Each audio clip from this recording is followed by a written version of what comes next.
오늘도 와주셔서 감사드리고요. 바로 사연 읽어보겠습니다. 안녕하세요. 저는 45살이고 딸을 하나 키우고 있는 직장인 여자입니다. 제 인생 얘기를 좀 해볼까 하는 마음에 이렇게 글을 쓰게 되었어요. 인생이 내 뜻대로 내 맘대로 되진 않는다고 하지만 저는 정말 제 뜻대로 맘대로 된 적이 한 번도 없었던 것 같아요. 부모야 제가 선택해서 고르는 게 아니니 부모를 잘못 만난 건 그냥 제 운명이겠다 생각을 했어요. 저는 어렸을 때부터 정말 가난하고 없이 살았어요. 부모님은 두 분 다 계셨지만 부모 역할을 한 적은 별로 없었어요. 저희 부모님은 동갑이셨는데 두 분 다 20살의 어린 나이에 저를 낳으셨죠. 제 부모님 세대는 지금 세대와는 다르게 결혼도 빨리 하고 애도 빨리 낳고 하는 시대였지만 그래도 20살이라는 나이는 그때도 결혼하고 애를 낳기엔 엄청 빠른 나이였죠. 그렇게 저희 부모님은 어린 부모가 되었고 책임지지 못할 정도까지 저를 방치해 두셨어요. 제 기억 속 아버지는 아예 없다고 해도 무관할 정도로 집에 오시는 날이 1년에 한두 번 정도였죠. 근데 그 한두 번도 결코 좋지만은 않았던 게 아버지가 집에 오시면 조용할 날이 없었어요. 오실 때마다 엄마랑 싸우셨거든요. 집이 난장판이 되고 동네가 떠나갈 듯이 소리를 지르셨으니 그런 모습을 볼 때마다 차라리 아버지가 집에 없는 게 저를 살리는 거라고 생각을 했죠. 뭐 때문에 그렇게 두 분이 싸우셨는지 어렴풋이 기억을 돌이켜보면 아버지의 무능력함과 여자 문제 때문에 싸우셨던 것 같아요. 엄마는 평생 아버지 원망으로 세월을 보내셨죠. 그리고 그 원망의 끝엔 항상 제가 있었어요.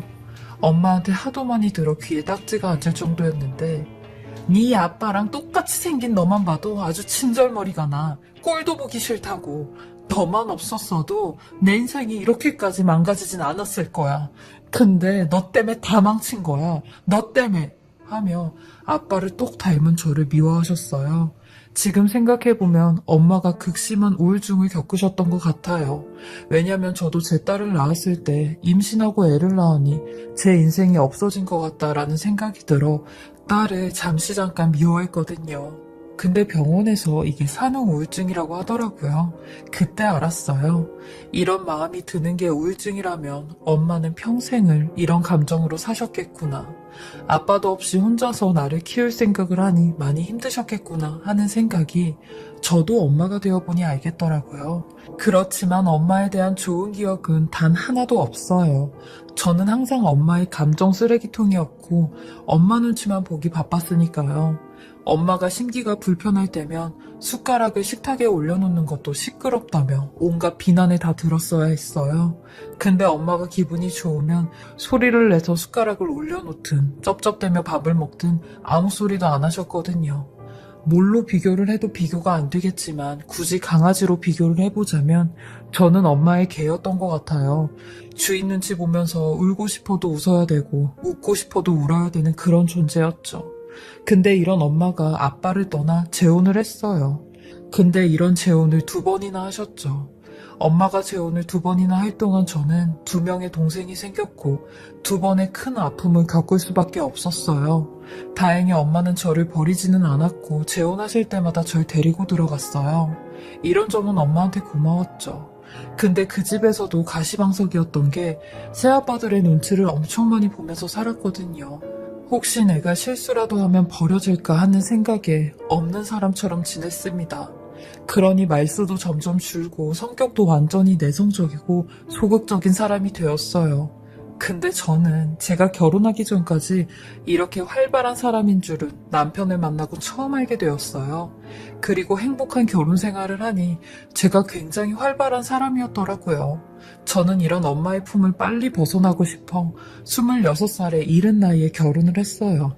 그리고 다행히 제 유년기 시절을 보상이라도 받듯 가정적인 남편과 인자한 시어머니를 만나게 되었습니다. 특히 저희 시어머니가 엄마를 대신해 저한테 너무 잘해주셨어요.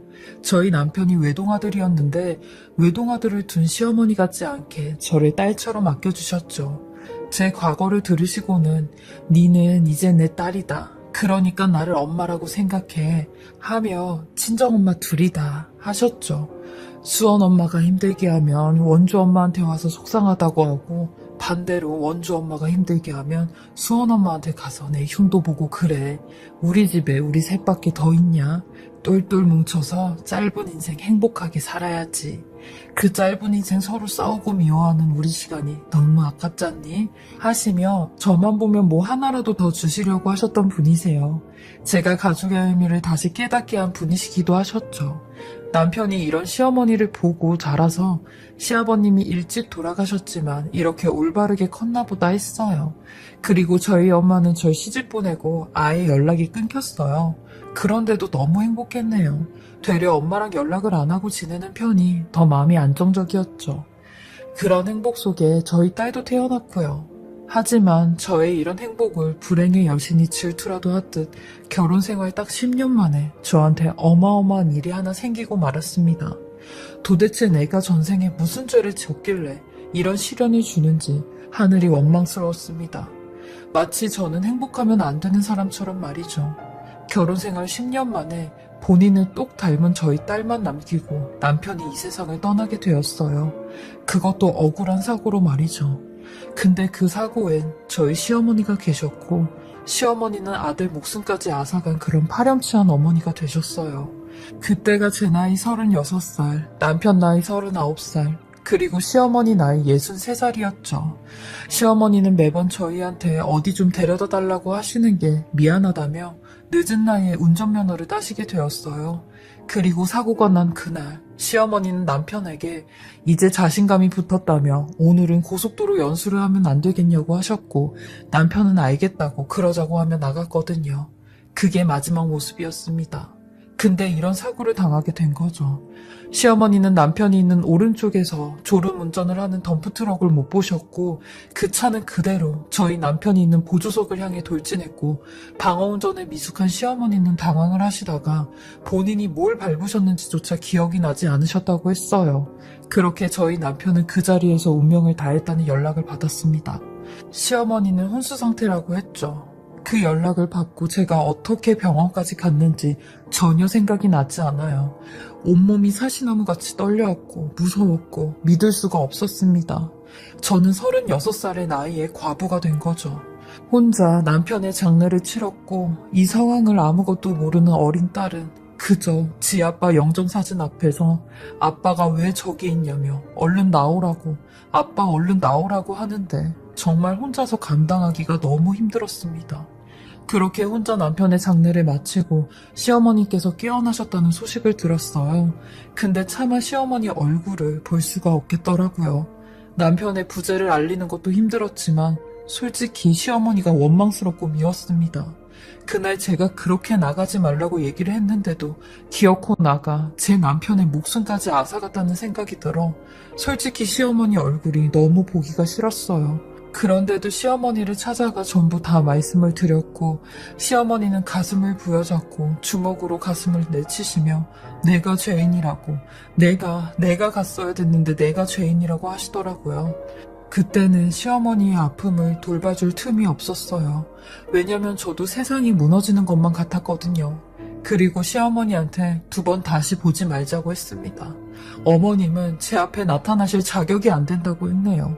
그렇게 모진 소리를, 악한 소리를 다 내뱉고 쭉 시어머니를 보지 않고 살았어요. 그리고 심지어 남편의 제사 때도 오시지 못하게 했습니다. 지금 생각해보면 그때 제가 시어머니한테 정말 못할 짓을 한 거죠. 부모나 배우자를 잃은 슬픔보다 부모가 자식을 잃은 슬픔이야말로 말로 형용할 수 없을 정도로 가슴이 사무치는 일인데 그때는 제 슬픔만 생각하고 시어머니의 슬픔은 보지 못했던 거죠. 지금 생각해보면 제가 너무 못된 며느리이고 못된 아내였던 것 같아요. 하지만 시어머니는 저의 이런 행동에도 때만 되면 김치고 고추장이고 된장이고 돈 봉투까지 문 앞에 두고 가셨어요. 그저 미안하다 라는 쪽지만 남기신 채로요. 그런데도 저는 시어머니 얼굴 보지도 않고 살았습니다.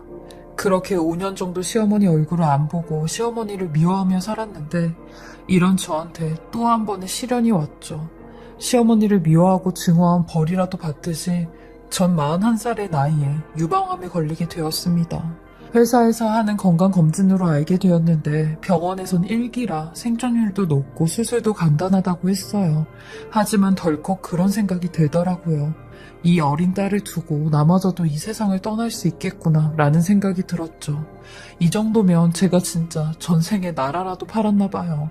하늘은 인간이 견딜 만한 시련만 준다고 하던데 아닌 것 같았어요. 그냥 저한테만 몰아서 시련을 주는 것 같았죠. 저는 수술과 치료를 병행해야 해서 혼자 감당해야 하는데 저희 친정엄마한테 집안일이랑 저희 딸 케어만 좀 해주면 안 되겠냐고 부탁을 드렸어요. 그러니 저한테 그러더라고요.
네 서방도 없고 네 시애미도 없으니까 이제 와서 나한테 그런 걸 해달라고?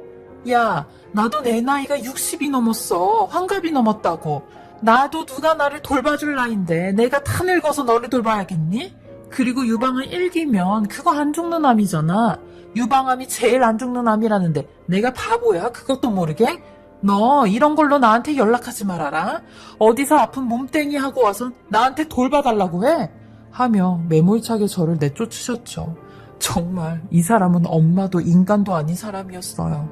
본인 말대로 60평생 저렇게 늙어가는 사람이었죠. 젊었을 때도 그러더니 더 지독해진 것 같았어요. 그러니 저는 이 모든 걸 혼자서 할 수밖에 없었습니다. 몸이 부서지는데도 울면서 이 짐을 다 짊어지고 갔죠. 그렇게 일주일 후면 수술을 받게 되는데 한밤중에 누가 배를 누르며 문을 막 두들기기 시작하는 겁니다. 저는 깜짝 놀라 인터폰을 봤어요. 시어머니였습니다. 지난 5년 동안 아무 소리 없이 현관문 밖에 뭘 두고 가셨던 분이 이렇게 벨까지 누르며 문까지 두드리시는데 저는 문을 열어드렸어요. 시어머니는 온몸이 땀으로 범벅이 되셨고 숨까지 헉헉거리시며 떨리는 몸으로 제 손을 잡으시는 겁니다. 그러면서 딸아, 내 딸아, 이렇게 아픈데 왜 나한테 말을 안 했어? 아프면 엄마한테 말을 해야지. 유방암도 암인데 어떻게 그 병을 혼자 짊어지려고 했어? 하시는 겁니다. 어머님, 제가 암에 걸린 거 어떻게 아셨어요? 오늘 저녁에 네 엄마한테 연락이 왔더라. 며느리가 암에 걸렸는데 시어머니란 사람은 뭐하고 있냐면서. 그 말 듣자마자 원주에서 내가 택시 타고 너한테 온 거야. 얼마나 무서웠어. 혼자 얼마나 힘들었어. 이제 다 괜찮아. 엄마가 왔으니까 다 괜찮아. 하시며 저를 끌어안아 주시는데 저는 그 자리에 그냥 주저앉아 버렸습니다. 어머님은 제가 밉지도 않으세요? 그동안 어머님한테 모질게 악하게 했던 거 밉지도 않으세요? 그런데도 제가 아프다고 하니까 이렇게 오시는 거세요? 하며 울부짖으며 말씀을 드리니 시어머니 제 얼굴을 쓰다듬으시며 내가 그랬잖니. 네가 시집 오고 네가 우리 집에 온 순간부터 너는 내 딸이라고. 내 딸이 마음의 문을 닫으면 열릴 때까지 기다리고 지켜보고 그 문이 열리게 하는 게 부모야. 네가 나한테 그렇게 해도 나는 기다릴 수밖에 없었어. 근데 아프다는 소리를 듣고 가만히 있을 수가 없겠더라고. 내 자식이, 내 딸이 아프다는데 어느 부모가 그냥 보고만 있어. 당연히 버선발을 하고도 달려와야지. 그동안 너무 보고 싶었단다 하시며 제 등을 어루만져 주시는데, 그런 시어머니의 모습에 제가 한없이 작아졌고 죄송스러웠고, 그동안 제가 시어머니한테 못되게 한 사실들이 원망스러웠습니다. 그런 시어머니가 제게 그러시더라고요. 자식에게 무언가 부탁하는 건 망설여지지만 좋은 건 한없이 주고 싶은 거라고. 내가 줄 수 있는 건 내 사랑뿐이라고 하셨어요. 이런 시어머니의 따뜻한 마음과 정성으로 저는 수술도 치료도 잘 받았고, 암수술 받은 지 4년이 지난 지금은 누구보다 더 건강하게 살고 있습니다. 그리고 시어머니와 함께 살고 있어요. 부모를 대신해 시어머니를 부모님이라 생각하고 잘 모시고 살고 있습니다. 그동안 못난 제 눈치를 보느랴 아들의 이른 아픔도 잘 치유를 못하셨을 텐데, 이제는 제가 시어머니를 치유해 드릴 차례가 된 것 같았거든요. 언제 한 번은 시어머니께서 그러시더라고요. 내 인생도 참 기구하다고 생각했어. 네가 시집 온 나이에 남편을 잃고 네가 남편을 잃은 나이에 자식을 잃었으니 너무 보잘것없는 인생이라고 생각을 했는데, 며느리라는 딸이 하나 생겼고 이렇게 이쁜 손녀까지 있으니 그래도 내 인생이 그렇게 보잘것없는 인생은 아니었구나 생각이 들더라고 하시는데, 제 슬픔을 가려 시어머니의 아픔을 헤아리지 못한 게 너무 죄송하고 죄송했어요. 이제라도 용서를 빈다고 말씀을 드리니 시어머니는 애초부터 용서할 것도 없었다고 하셨죠. 저도 진정한 내 엄마를 만난 것 같았어요. 짧은 인생 행복한 시간만 갖기도 모자른데 서로 미워하지 말고 살자는 시어머니의 말씀처럼 그 말 가슴 깊이 새겨 시어머니와 희노애락을 같이 겪으며 행복하게 잘 살려고 합니다. 시어머니와 함께 이 사연 들으려고 이렇게 글을 남겨봅니다. 이런 저도, 이렇게 힘들었던 저도 지금은 밝고 행복하게 살고 있어요. 제 사연 들으시는 분들도 힘든 일이 있으시면 저 보시면서 저런 사람도 잘 사는구나 생각하시고 기운 내셨으면 좋겠습니다. 제 사연 들어주시고 읽어주셔서 감사하고요. 항상 좋은 일들만 가득하시길 바랍니다. 지금까지 사례자분의 글을 읽어보았는데요. 시어머니의 사랑에 감동, 또 감동입니다. 읽는 내내 저도 울컥하며 눈물이 났어요. 이 험난한 세상, 사례자님과 시어머니 두 분이서 두 손 꼭 잡고 행복하게 잘 이겨내고 사셨으면 좋겠습니다. 항상 행복한 일만 가득하시길 저도 바라겠습니다. 지금까지 커피앤톡이었습니다.